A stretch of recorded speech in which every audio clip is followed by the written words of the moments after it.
Perhaps because I feel as if I have been brought back to life after a 12-day siege with the flu. I have been thinking a lot about Lazarus. It's such a deep and wonderful gospel, with Jesus standing at the end of the tomb, peering into the darkness and calling us back to life. Lazarus, come out. It's that kind of summoning back to life, the invitation to unbind ourselves from the things that tie us up, that give such power to our relationship with God. Lent is a time of becoming aware of how much God longs for a deeper relationship with us, one where we realize that God is not in our minds, but deeply settled in our hearts, just waiting for us to notice. It's a gift of faith that I deeply wish for those I love the most.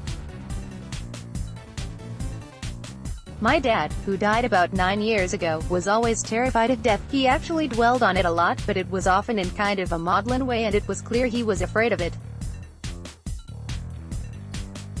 Now, when I think back on his life, I can also see that he was raised to be terrified of God. He knew that at the end, he was going to be punished for his bad life.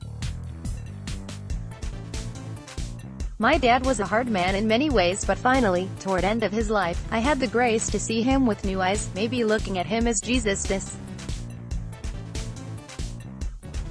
He had lived a good life, raised 6 children, and did his best. In his faith life, he never missed Mass.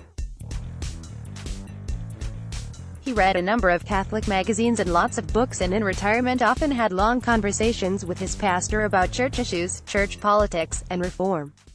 But perhaps he could never move his relationship with God from his head to his heart. It was rare for him to talk about his relationship with God, but when he did, it was clearly one of fear with God as a judge. It didn't seem to be a warm relationship, but more cautious and leery.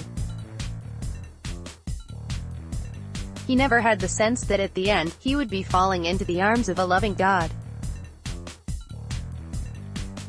He didn't know he would hear Jesus saying, "Cletus, come out." Previous article: Lunchtime Examine Week 6, What Shall I Do?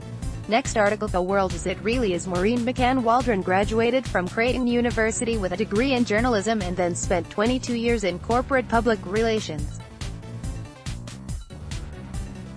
After receiving her master's degree in Christian spirituality from Creighton, she joined Andy Alexander, S.J.